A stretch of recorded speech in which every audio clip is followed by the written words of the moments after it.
छात्रों, महाकवि केशवदास जी ने रामचंद्रिका नामक जो ग्रंथ लिखा है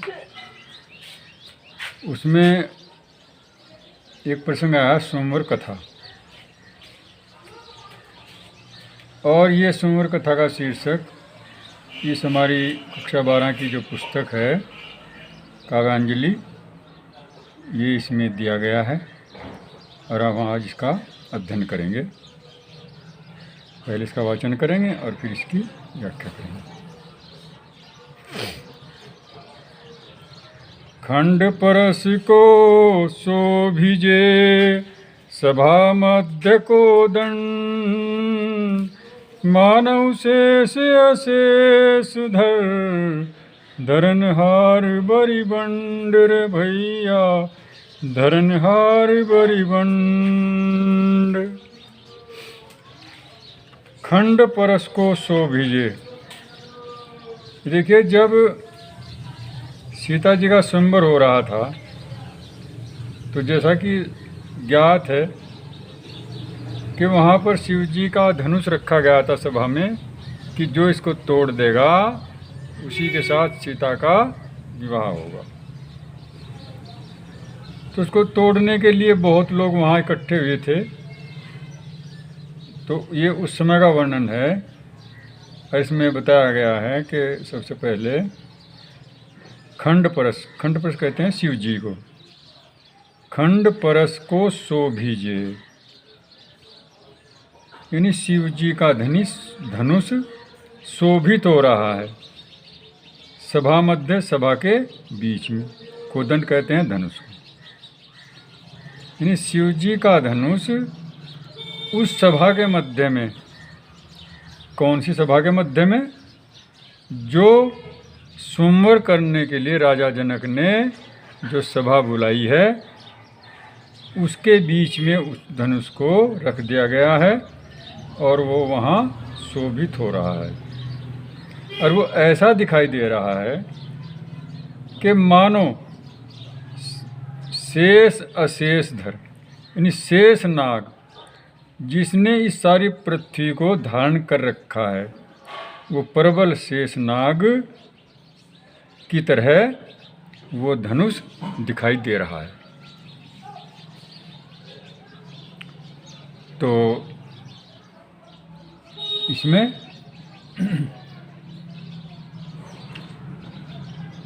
इसकी ये व्याख्या की गई है। इसका हम पहले इसका संदर्भ लिखेंगे कि प्रस्तुत पद्यांश महाकवि केशवदास द्वारा रचित एवं काव्य में संकलित स्वयंवर कथा शीर्षक पाठ से लिया गया है।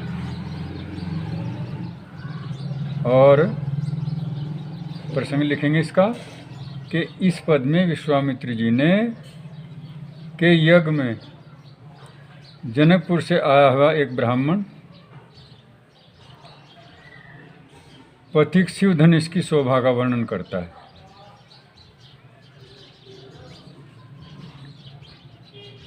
और इसका काव्य सौंदर्य इसके सामने लिखा है। अब हम इससे अगला जो सवैया है उसका अध्ययन करेंगे। शोभित मंचन की अवली गज दंत मई छवि उज्जवल पाई, इस मनोवसुधा में सुधारी सुधाधर मंडल मंडी जो नाही, तामह केशवदास विराजत राजकुमार सब सुखदाई, देवन स्यो जनु देव सभा शुभ सिय स्वयंवर देखन आई। इसमें उस सभा का वर्णन किया गया है जिसमें सभी आए हुए लोग बैठे हुए हैं और वो कैसे दिखाई दे रहे हैं। वहाँ का मंच, शोभित मंचन की अवली, यानी मंचों की जो पंक्ति है, लाइन है, अर्थात जो कुर्सी आदि लगा करके वहाँ मंच बनाया गया है,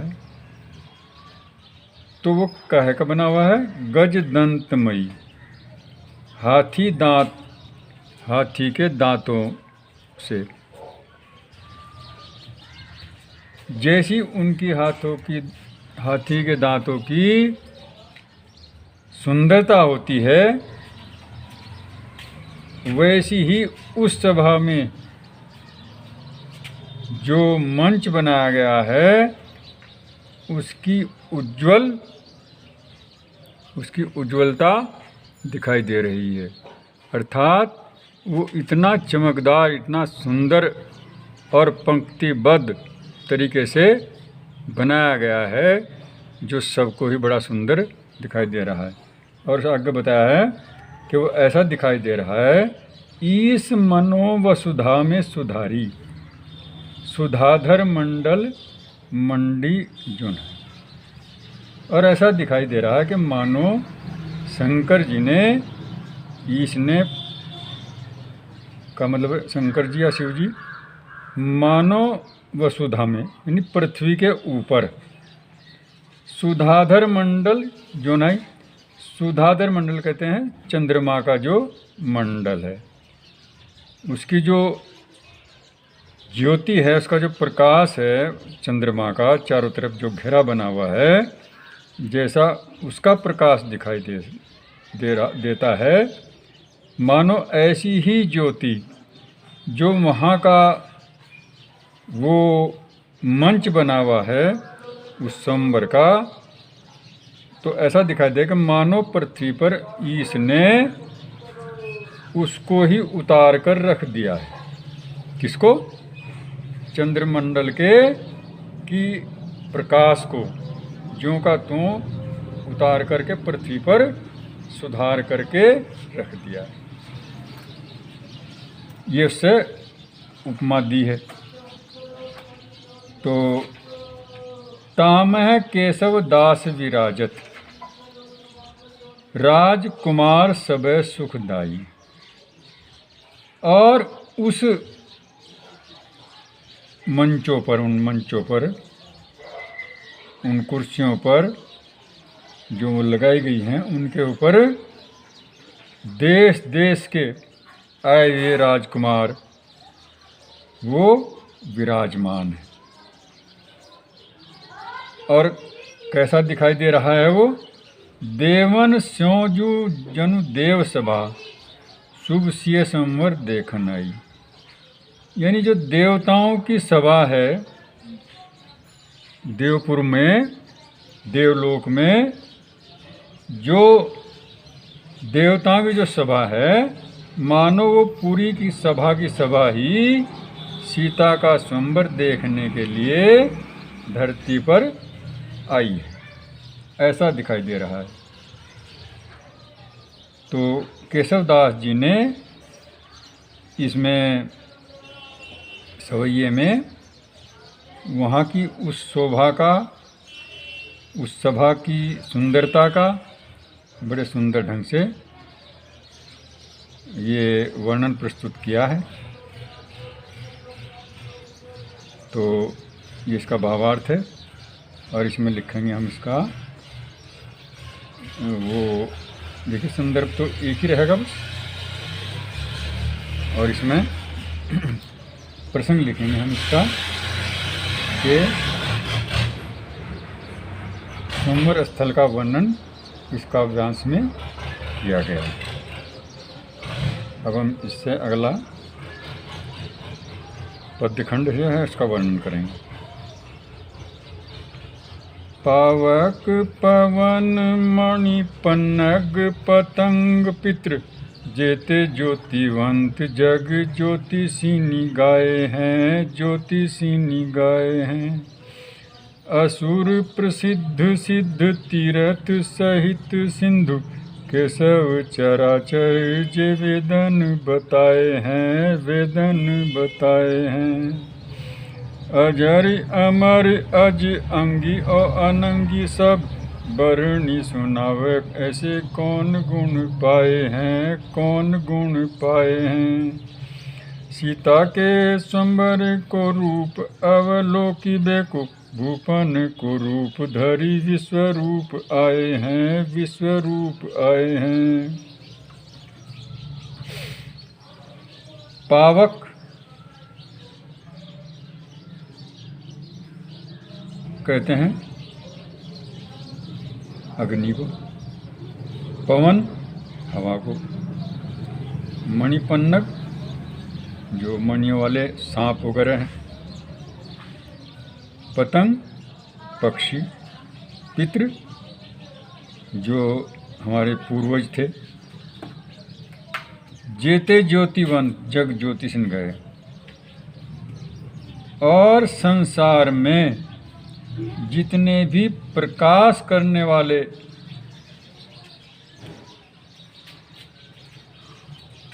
व्यक्ति हैं, जिनका प्रकाश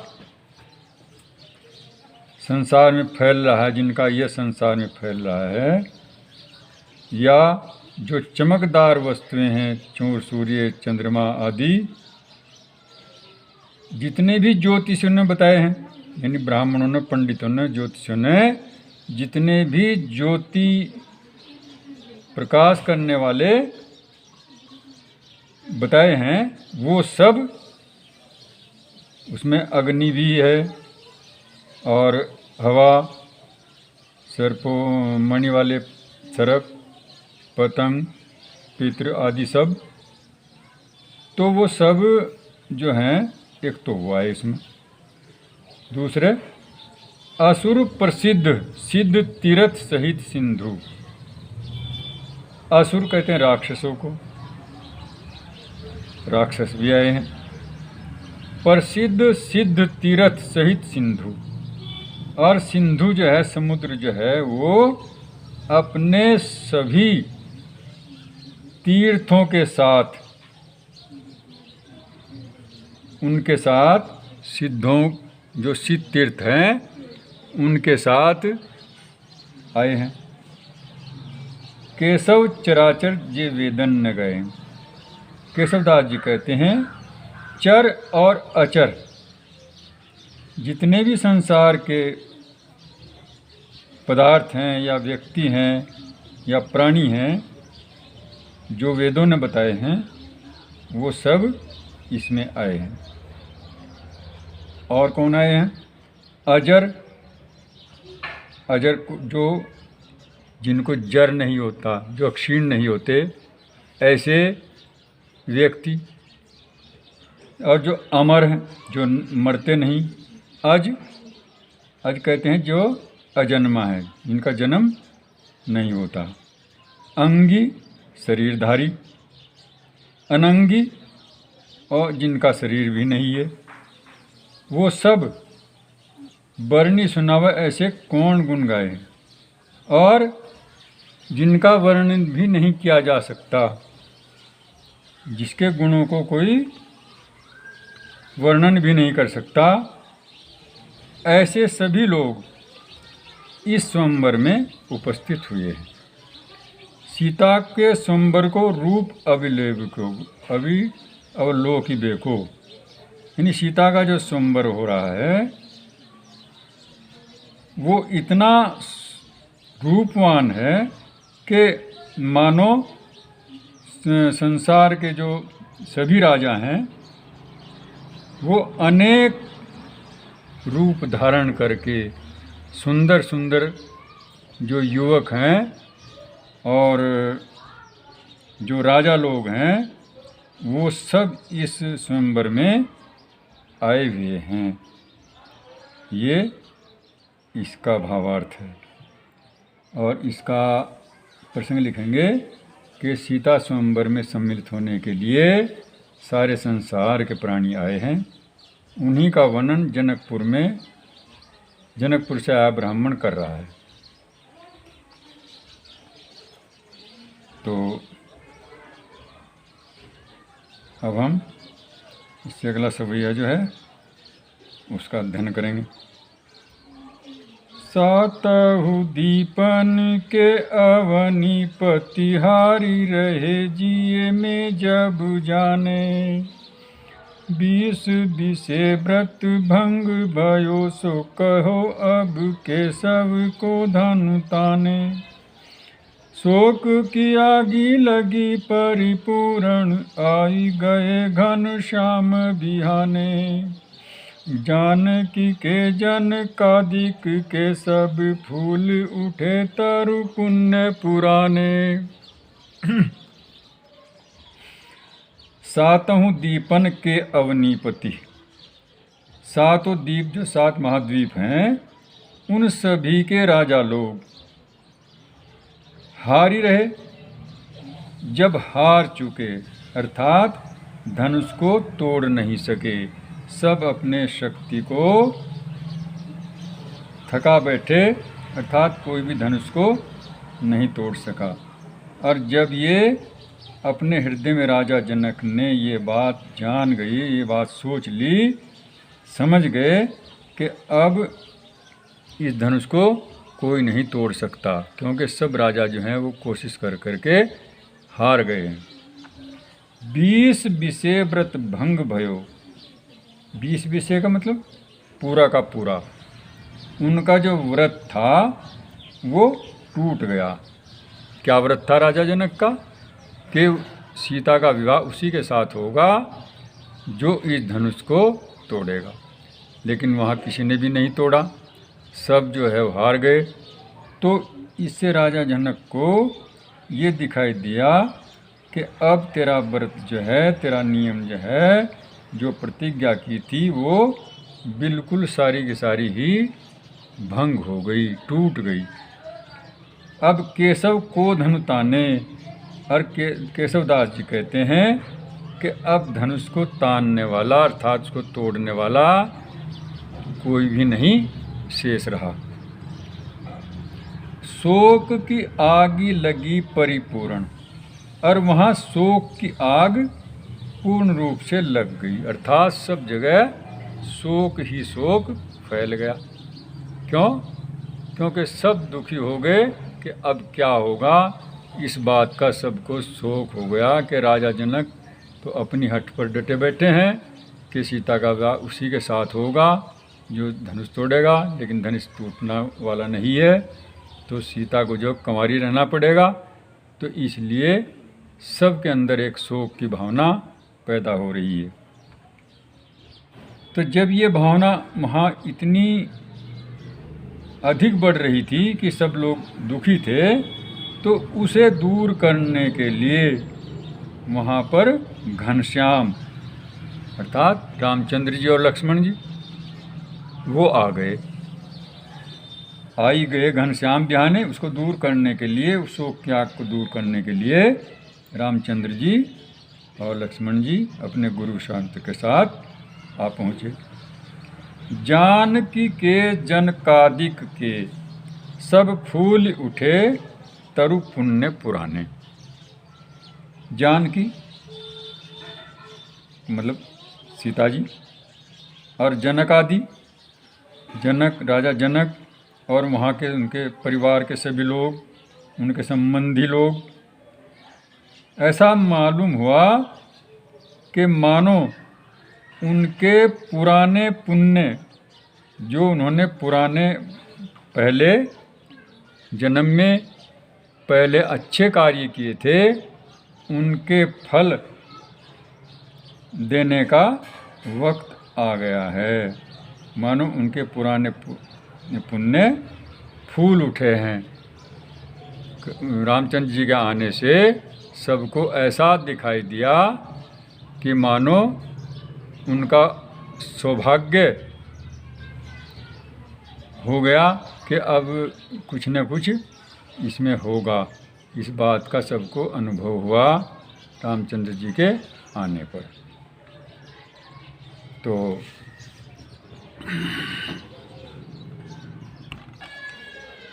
इसका प्रसंग बोलेंगे कि जब स्वयंवर में आए सभी राजाओं ने धनुष तोड़ने में अपनी हार मान ली है और राजा जनक की प्रतिज्ञा भंग होने की दशा में आ गई, तो ऐसी दशा में भगवान रामचंद्र जी महर्षि विश्वामित्र के साथ पहुंच गए हैं। उसी के दशा का वर्णन कवि केशवदास ने बड़े मार्मिक ढंग से किया है। ये इसका प्रसंग हो जाएगा। तो अब हम इससे अगला प्रसंग लेंगे। इसमें विश्वामित्र और जनक की भेंट होती है। जब वो आए वहाँ पर तो उस समय का ये वर्णन है। आई गए ऋषि राज ही लीने, मुख्य सतानंद विप्र प्रवीणे, देखी दुओ भय पायनि लीने, आशीष शिरस बासु लय दीने। आई गए ऋषि राज ही लीने। जब विश्वामित्र और लक्ष्मण जी और रामचंद्र जी आए तो राजा जनक और ऋषि याज्ञवल्क्य और उनका जो विप्र थे सतानंद, उन्होंने उनका सम्मान किया। उनका स्वागत इन सब ने खड़े होकर के जाकर के इनके पास किया। देखी दुओ भय पायनि लीने, और दोनों ने उनके पैर छुए। किसने? राम और लक्ष्मण ने। किसके? ऋषि याज्ञवल्क्य और जो सतानंद प्रवीण थे, पंडित थे, उनके पैर छुए, उनके पैर लगे। आशीष शीरस बासु लय दीने, और उन्होंने, ऋषि ने उन्हें आशीर्वाद, उनका सिर सूंघ करके उन्हें आशीर्वाद दिया। देखिए, पहले प्रथा ऐसी थी कि अब तो पुचकार करके इसके सिर पर हाथ रख करके आशीर्वाद देते हैं, लेकिन पहले सिर सूंघ करके आशीर्वाद दिए करते थे। ऐसी प्रथा थी। तो उसी के अनुसार उन्होंने भी उन्हें आशीर्वाद दिया और उन्होंने उनका स्वागत किया।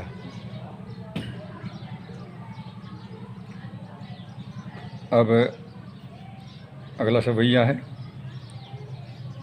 केशव ये मिथिलाधीप हैं, जग में जिन कीर्ति बेली बई है, दान कृपान विधानन सो शिगरी वसुधा जिन हाथ लई है, अंग 6 सातक 8 शोभावती नहीं लोक में सिद्धि भई है, वेद त्रयी अरुराज श्री परिपूर्णता शुभ योगमयी है। विश्वामित्र उनका परिचय देते हैं राजा जनक का, और वो क्या कहते हैं? केशव ये, केशवदास जी कहते हैं, लिखते हैं कि विश्वामित्र कह रहे हैं कि ये मिथिला द्वीप हैं, अर्थात ये राजा जनक मिथिला नगरी के राजा हैं। जग में जिन कीर्ति बेली बई है, और कौन से राजा जनक हैं? ये वो राजा जनक हैं इसके जिन्होंने संसार में अपनी कीर्ति की बेल बोई है। बोई कीर्ति की बेल, यश का डंका सारे संसार में जिन्होंने बजाया है, अर्थात जिनकी कीर्ति सारे संसार में फैल रही है, अर्थात जिन्होंने दुनिया भर में जिनका यश हो रहा है। दान कृपान विधानन सो, यानी तीनों प्रकार से दान करके, और कृपान से यानी अपनी कृपा से, अपने आशीर्वाद से, और विधानन माने अपने राजा के रूप से, यानी शक्ति के रूप से। इन तीनों तरीकों से शिगरी सारी, वसुधा पृथ्वी, जिन हाथ ली है, जिन्होंने अपने हाथ में ली है, यानी जिन्होंने दान कृपान और विधान के अनुसार सारी पृथ्वी को अपने वश में कर लिया है, अपने अधिकार में ले लिया है। ये वो राजा जनक हैं संसार में जिनकी कीर्ति की बेल फैल रही है। अंग 6 सातक 8 सो भव तीन ही लोक में सिद्धि बही है। और क्या विशेषता है इनकी कि इनके अंग 6 सातक 8 अंग से मतलब है कि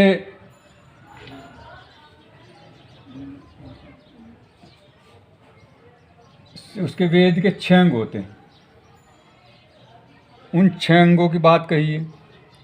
और 7 किसके अंग होते हैं? राज्य के। और 8 होते हैं योग के 8 अंग। उसके वेद के 6 अंग कौन से होते हैं? एक तो शिक्षा, कल्प, व्याकरण, निरुक्ति और ज्योतिष तथा छंद। और राज्य के 7 अंग कौन से होते हैं?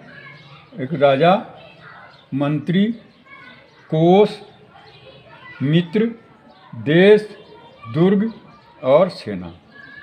ये 7 होते हैं राज्य के अंग। और योग के 8 अंग कौन से होते हैं? यम, नियम, आसन, प्राणायाम, प्रत्याहार, धारणा, ध्यान और समाधि। तो इस प्रकार ये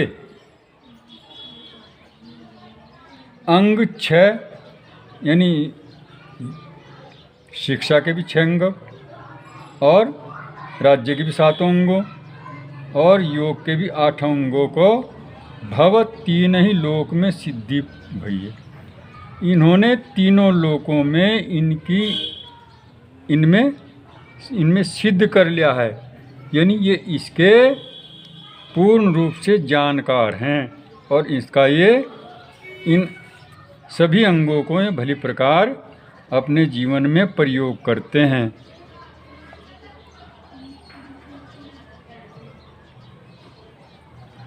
यानी इस संसार में इन्होंने इसमें सिद्धि प्राप्त कर ली है इन सारी चीज़ों में।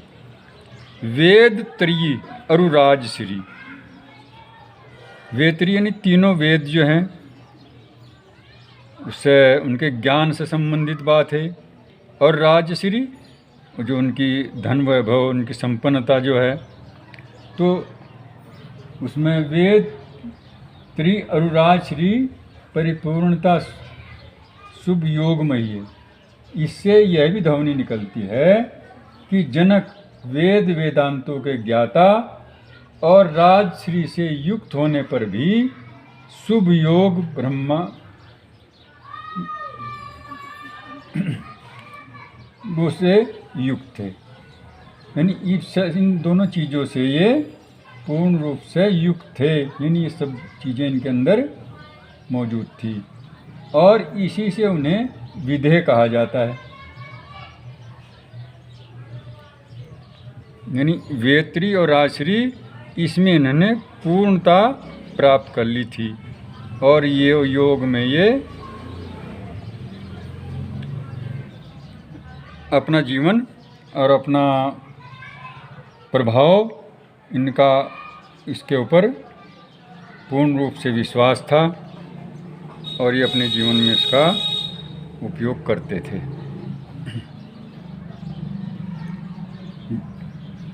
तो इसका लिख देंगे हम कि सब ये मिथिलाधीप हैं। हाँ, तो इसमें लिखेंगे इसके प्रसंग में कि प्रस्तुत सवैया विश्वामित्र जी राम और लक्ष्मण को विदेहराज जनक का परिचय देते हुए कहते हैं कि वो ये ऐसे इनके अंदर गुण हैं, वो ये इसमें आगे बताया गया है। अब राजा जनक कहते हैं, जिन अपनों तन स्वर्ण मेली तपोमय अग्नि में, किन्हों उत्तम वर्ण तेई विश्वामित्रीय। राजा जनक जी अब विश्वामित्र के संबंध में परिचय देते हैं और क्या कहते हैं कि ये जिन्होंने अपना तन, अपना शरीर, जो अपना स्वर्ण जैसा शरीर था, वो तप की अग्नि में झोंक करके, उसमें डाल करके, उसमें मेल करके, यानी इन्होंने, ये राजा थे, राजा जो विश्वामित्र से पहले राजा थे, लेकिन इन्होंने तप करके बहुत दिन तक तप किया, उसके कष्ट उठाए और उसमें इन्होंने साधना से जब ये परिपूर्ण हो गए तो इनका वर्ण जो था वो उत्तम वर्ण हो गया। यानी एक तो अक्षत्रिय होता है और उससे ऊंचा बताया है ब्राह्मण, तो वो इनका वर्ण जो था वो ब्राह्मण हो गया था। और कैसे किया था इन्होंने? राज्य छोड़ करके, तप करके और अपना उत्तम वर्ण बना लिया था, ये ऋषि बन गए थे फिर। तो ये वो विश्वामित्र हैं जिन्होंने ऐसा किया था। तो इसमें उन्होंने विश्वामित्र के बारे में परिचय दिया है। अब लक्ष्मण जी कहते हैं, जन राजवंत जग योगवंत तिनको उदोत के भांति हो। कि जो राजा रह चुका, अक्षत्रिय रह चुका, वो योगी कैसे हो सकता है? तिनको उदोत की भांति हो, यानी उनका उदय, उनका विकास कैसे हो सकता है, किस प्रकार हो सकता है? ये कौन, इसमें लक्ष्मण जी शंका पैदा कर रहे हैं कि जो राजा बन चुका है तो वो फिर योग साधना कैसे कर सकता है? योग साधना तो वही करेगा जो योगी होगा। और जब उसने राज्य किया है, जो राजा जग में योग भी करते हैं, उनका अबोधय कैसे होता है? क्योंकि योगी का धर्म और राजा का धर्म ये तो दोनों विरुद्ध हैं। योगी की कार्यशैली और साधना राजाओं से बिल्कुल भिन्न। फिर ये राजा जनक जो है कैसे योगी हो सकता है? तो ये शंका व्यक्त की है लक्ष्मण जी ने।